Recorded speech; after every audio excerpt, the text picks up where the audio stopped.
Assalamualaikum warahmatullahi wabarakatuh. Saya Nurmasari Situmeang dari HI FISIP UPNPJ, pengampu mata kuliah dasar-dasar ilmu politik. Pertemuan hari ini membahas pertemuan ke-13 tentang ekonomi politik.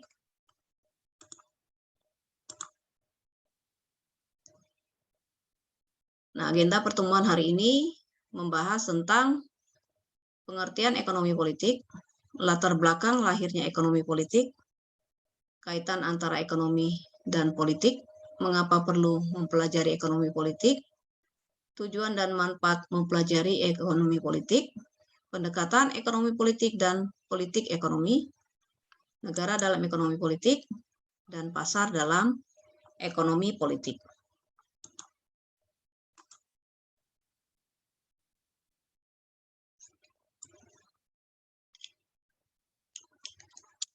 Pertama kita akan membahas tentang pengertian ekonomi politik.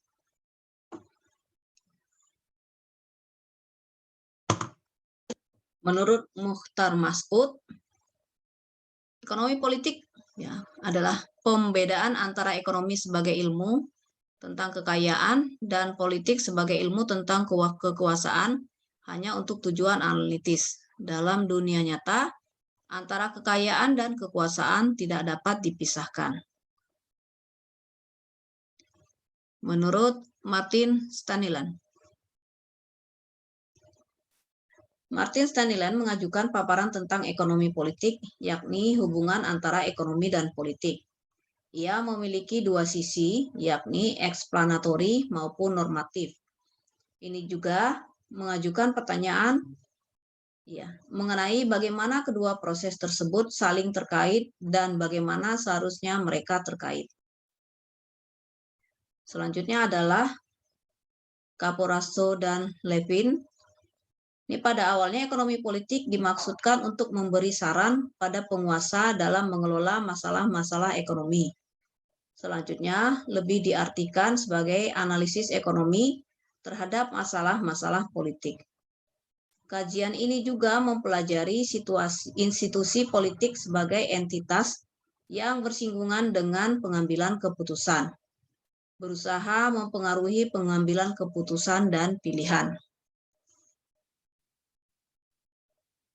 Selanjutnya, menurut Rahbini, ekonomi politik adalah disiplin ilmu yang komprehensif, lahir dari berbagai upaya yang dilakukan untuk menemukan sinergi, mengisi kekosongan yang tidak akan dijumpai dalam satu disiplin saja, baik ekonomi maupun politik.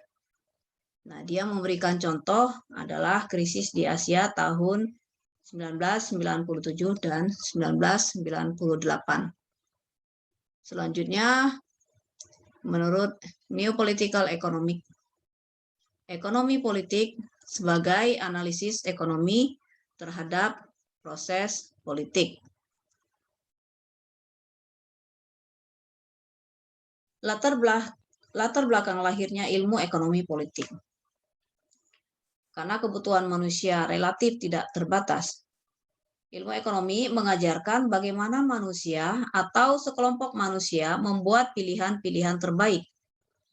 Ilmu ekonomi adalah studi mengenai bagaimana orang dan masyarakat memilih dengan atau tanpa menggunakan uang, memanfaatkan sumber-sumber daya produktif yang langka demi memproduksi berbagai komoditi. Inti dari masalah ekonomi adalah kelangkaan, sehingga tiap kelompok masyarakat, betapapun majunya, dihadapkan dengan sejumlah masalah ekonomi. Kaitan antara ekonomi dan politik. Ekonomi adalah aktivitas yang ditujukan sebagai sesuatu untuk memperoleh yang diinginkan. Politik berbicara tentang pemerintahan. Mesin politik formal negara secara keseluruhan mencakup institusi-institusi, hukum-hukum, kebijakan-kebijakan, dan aktor-aktor kunci. Hubungan antara ekonomi dan politik, kekayaan aset fisik dan aset non-fisik, dan kekuasaan militer, ekonomi, maupun psikologis yang mampu menghasilkan suatu hasil tertentu secara paksa. Mengapa perlu mempelajari ekonomi politik? Ilmu ekonomi politik sangat dekat dengan ilmu-ilmu lainnya yang sifatnya sangat kompleks. Sehingga dengan mempelajarinya akan mempunyai pandangan yang lebih luas untuk mendukung ekonomi, sosial, dan penerapan politiknya. Juga perlu melakukan pendekatan yang menekankan pentingnya proses historis, kekuatan struktural, dan institusi dalam membentuk hasil ekonomi.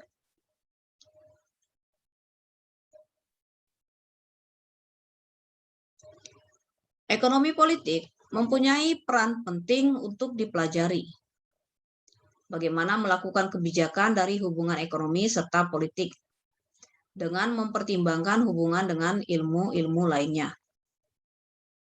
Selain itu, pertumbuhan ekonomi, sejarah kapitalisme, ketegangan antara pertumbuhan ekonomi dan keberlanjutan ekologi, siklus ekonomi, neoliberalisme, dan peran keuangan dalam perekonomian sangat berkaitan dengan politik. Oleh karenanya, ekonomi politik merupakan jalan untuk bersikap kritis dan memotong jalur untuk melihat dengan cara sederhana melihat dunia. Ekonomi politik pada dasarnya adalah tentang bagaimana mengatur dan menyediakan kebutuhan dasar dan lebih kompleks manusia yang mempunyai perbedaan dalam kehidupan mereka.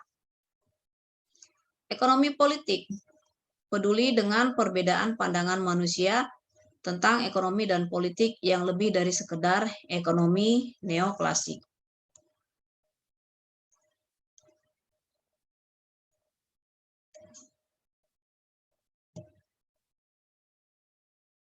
Ekonomi juga bukan hanya tentang matematika, tetapi juga tentang sejarah ekonomi dan sejarah pemikiran ekonomi. Oleh karena pandangan manusia berbeda, maka ekonomi politik mengajarkan pendekatan pluralisme terhadap ekonomi dan bisnis serta politik. Kebenaran ekonomi tidak ditemukan dalam pasar keuangan. Demikian pula adanya kelebihan dan kekurangan dalam perdagangan bebas, globalisasi, dan pembangunan ekonomi harus dipandang sebagai bagian dari kompleks ekonomi politik.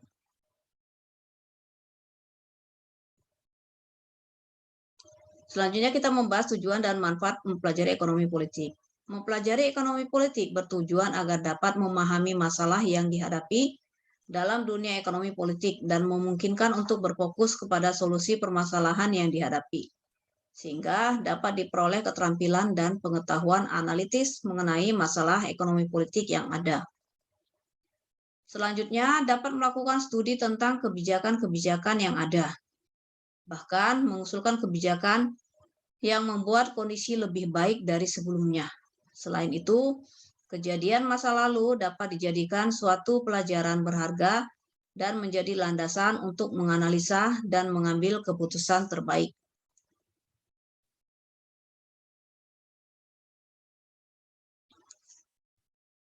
Selanjutnya kita akan membahas pendekatan politik ekonomi dan ekonomi politik. Menurut Staniland, pembauran antara ilmu ekonomi dan ilmu politik bisa menghasilkan salah satu dari dua analisis berikut. Metode analisis politik ekonomi, yaitu penerapan cara pendekatan yang berasal dari teori politik untuk memahami permasalahan-permasalahan ekonomi. Dan ekonomi politik, yaitu penerapan cara pendekatan yang bersumber dari teori ekonomi untuk memahami masalah-masalah politik. Dalam metode analisis politik ekonomi, teori politik dimanfaatkan untuk memahami berbagai permasalahan ekonomi. Sebab berdasarkan teori ekonomi belaka tak mampu menerangkan secara memuaskan bagaimana suatu peristiwa ekonomi terjadi, bagaimana suatu proses ekonomi muncul, atau bagaimana perilaku aktor ekonomi dalam menghadapi proses ekonomi tertentu. Berbeda dengan pakar ekonomi murni, pakar politik ekonomi tidak akan berhenti pada analisis dari sekumpulan variabel atau parameter ekonomi pada saat mencoba memahami suatu peristiwa ekonomi, tapi juga akan menyelidiki siapa saja aktor yang terlibat dalam yang menyebabkan adanya perubahan dalam variabel atau parameter tersebut. Berbeda dengan pakar politik ekonomi, pakar ekonomi politik berusaha menjelaskan tindakan ekonomi yang dilakukan oleh aktor tertentu pada saat mereka melakukan aktivitas politik. Menurut pakar ekonomi politik, di belakang kegiatan politik aktor tertentu ada motivasi ekonomi yang mendasarinya.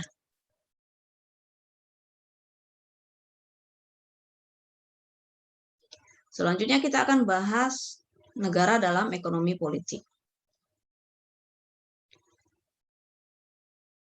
Dalam subdisiplin ekonomi politik, peran negara dibedakan secara tajam berdasarkan tipe ideologi ekonomi politik yang digunakan. Ketiga tipe tersebut adalah kapitalisme klasik, kapitalisme modern, dan neoliberalisme. Tiga tipe ini merupakan turunan dari ideologi liberalisme. Liberalisme muncul sebagai reaksi atas dominasi gereja dalam seluruh aspek kehidupan manusia. Dengan otonomi yang dimiliki, gereja mengatur kehidupan manusia sehingga tidak memiliki kebebasan dalam bertindak. Kondisi ini memunculkan kritik dari berbagai kalangan yang menginginkan adanya kebebasan dan otonomi individu atas dirinya sendiri. Liberalisme berpandangan bahwa individu adalah pencipta dan penentu atas tindakan yang dilakukannya. Dengan konsep ini, liberalisme berpandangan bahwa kebebasan adalah esensi dan keharusan agar manusia dapat berkembang secara penuh. John Locke adalah filsuf yang mempelopori liberalisme.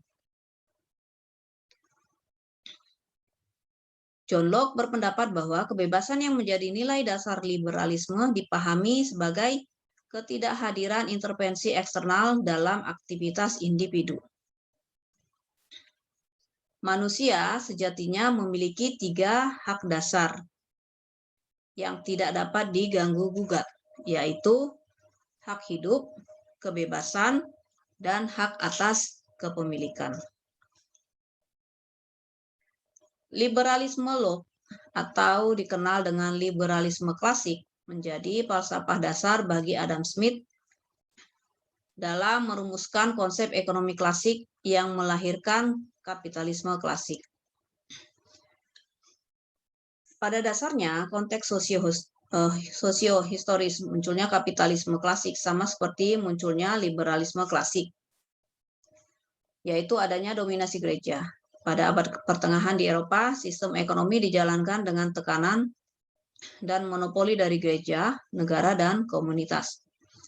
Kaum feodal memainkan peran yang cukup signifikan dalam perekonomian, sehingga mempersempit ruang gerak individu.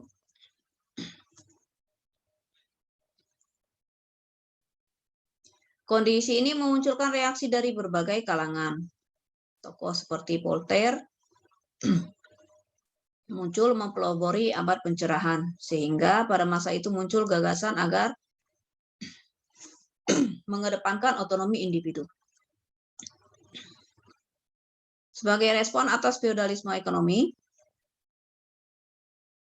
Adam Smith melalui karya The Wealth of Nations mencetuskan mazhab ekonomi klasik yang memunculkan kapitalisme klasik dengan mendasarkan filsafatnya pada kebebasan setiap individu dalam melakukan kegiatan ekonomi untuk memenuhi kebutuhannya.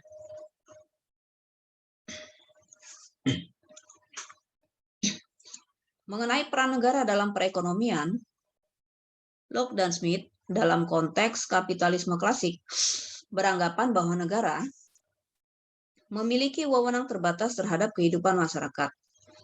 Negara memiliki otoritas jika terdapat ancaman dan ketidaktentraman di masyarakat.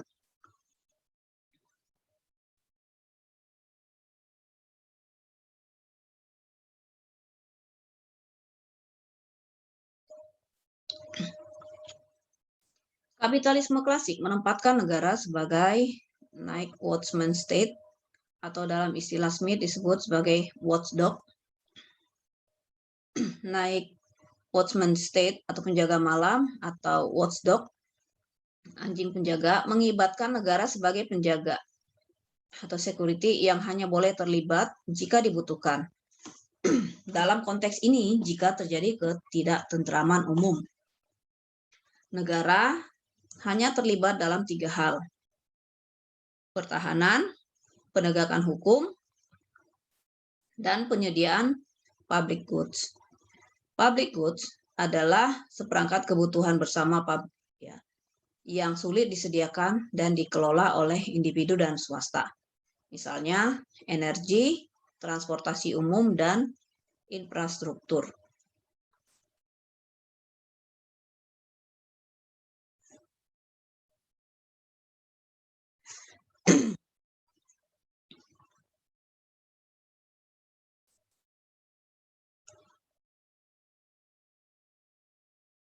Selanjutnya kita akan membahas tentang kapitalisme modern.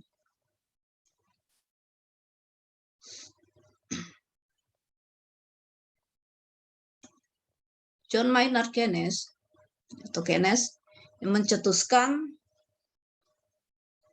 tesis kapitalisme modern yang menekankan pentingnya andil negara dalam perekonomian. Negara, dalam hal ini pemerintah, perlu campur tangan untuk menentukan dan mengarahkan perekonomian agar tidak terjadi inflasi.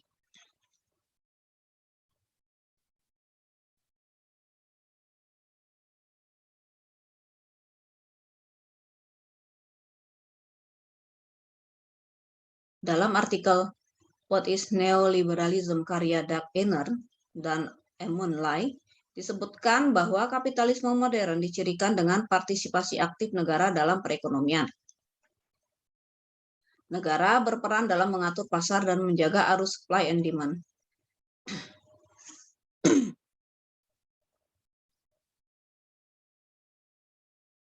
Nah, selanjutnya adalah kapitalisme modern secara politis berbanding terbalik dengan kapitalisme klasik karena anggapannya yang memposisikan negara sebagai alat untuk mendistribusikan kekayaan dan kekuasaan dalam masyarakat. Kapitalisme modern dengan doktrin keterlibatan aktif negara dalam perekonomian dianggap mereduksi kebebasan individu.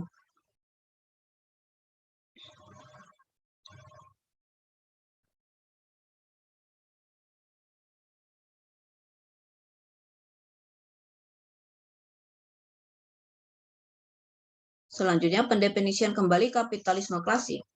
Selanjutnya disebut neoliberalisme, berfokus pada penolakan totalitarianisme dan intervensi negara dalam perekonomian melalui keterlibatan segelintir orang.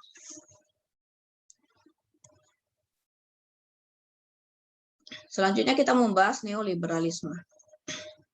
Menurut asumsi neoliberalisme, kapitalisme modern menyebabkan modal hanya dikuasai oleh segelintir pihak, yaitu pemerintah dan swasta yang memiliki afiliasi dengan pemerintah. Neoliberalisme beranggapan bahwa kebebasan individu, keterampilan berusaha, kepemilikan pribadi, dan pasar bebas harus tetap dikedepankan agar kesejahteraan manusia dapat ditingkatkan. Negara dalam asumsi neoliberalisme berperan mengelola perekonomian melalui kerangka institusional. Negara harus menjamin kestabilan mata uang dan memperkuat fungsi pertahanan untuk melindungi hak milik pribadi masyarakat. Negara harus mengupayakan sektor-sektor penting dalam masyarakat yang tidak dapat disediakan oleh swasta, seperti tanah, air, pendidikan, kesehatan, dan jaminan sosial. Sejalan dengan liberalisme klasik, neoliberalisme juga berpandangan bahwa negara tidak boleh masuk pada sektor selain public goods.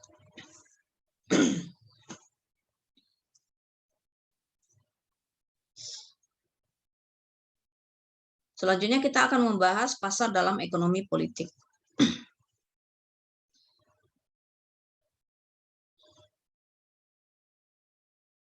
Dalam kehidupan ekonomi, pasar merupakan tempat pembeli dan penjual melakukan transaksi setelah adanya kesepakatan harga dari kedua belah pihak. Pasar merupakan tempat berlangsungnya permintaan yang diciptakan oleh konsumen dan proses penawaran oleh pedagang. Oleh karena itu, pasar menjadi tempat yang penting dalam perekonomian karena menurut Adam Smith, permintaan dan penawaran merupakan elemen penting dalam studi ekonomi.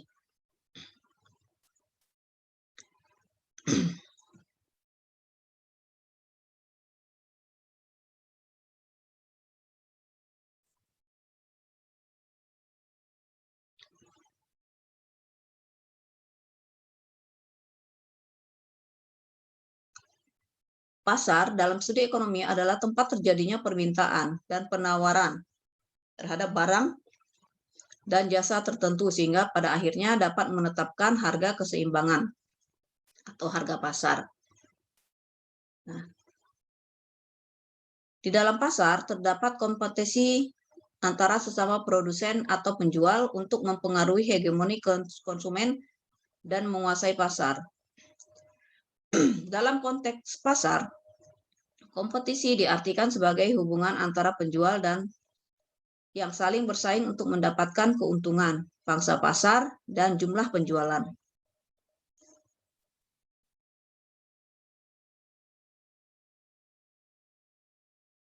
Para penjual berusaha memenangkan kompetisi dengan cara membedakan harga, meningkatkan kualitas produk, dan menggencarkan promosi.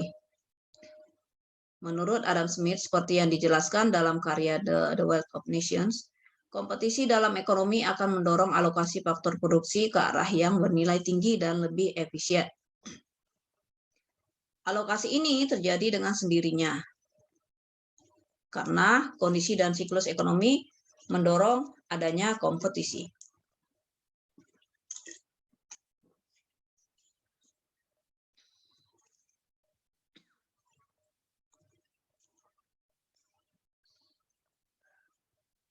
Dalam konteks kompetisi, pasar dibedakan menjadi dua, yaitu pasar persaingan sempurna dan pasar persaingan tidak sempurna. Pasar persaingan sempurna merupakan struktur pasar dengan penjual dan pembeli yang homogen. Pada pasar persaingan sempurna, penjual dan pembeli tidak dapat mempengaruhi harga pasar karena harga akan ditentukan oleh mekanisme penawaran dan permintaan. Produk yang ditawarkan dalam pasar persaingan sempurna bersifat identik dan homogen, yaitu barang yang sama dan pembeli dan penjual masing-masing memiliki informasi yang sempurna terhadap pasar dan produk yang ditawarkan. Pada pasar jenis ini, setiap perusahaan dengan bebas dapat keluar masuk pasar.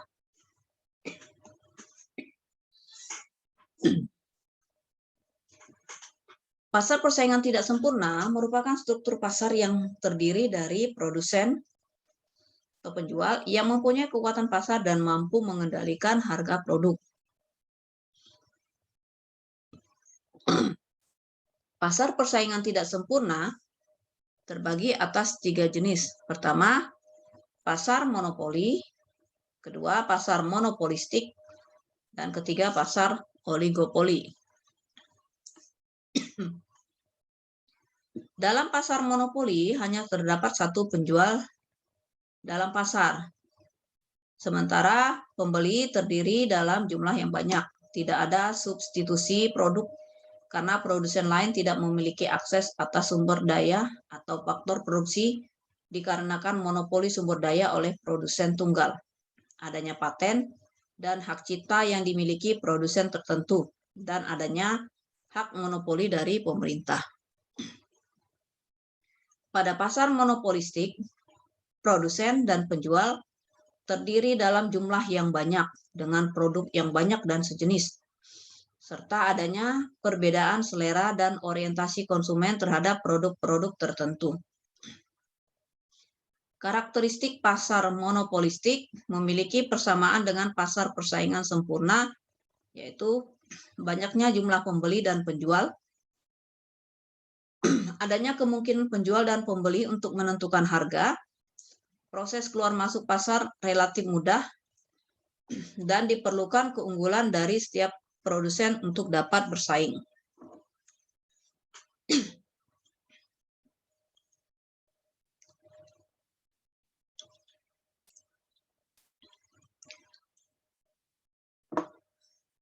Selanjutnya kita akan membahas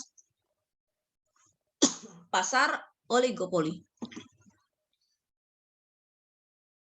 yaitu merupakan jenis pasar yang di dalamnya hanya terdapat beberapa penjual yang dapat mempengaruhi harga-harga barang yang dijual. Dalam jenis pasar ini terdapat hubungan antara satu penjual dengan penjual lain untuk secara bersama-sama menentukan harga. Perusahaan juga harus saling bersaing, menguasai harga dan konsumen dengan meningkatkan brand dan menguasai merek-merek dagang tertentu.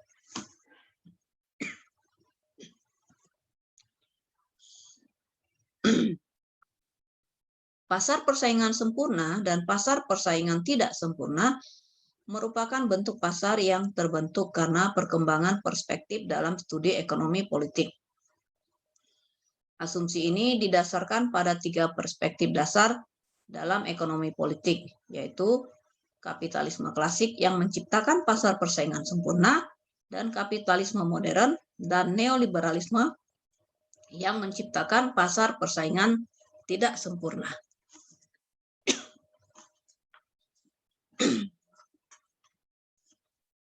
Ya. Demikian materi pertemuan hari ini. Kurang lebihnya mohon maaf. Assalamualaikum.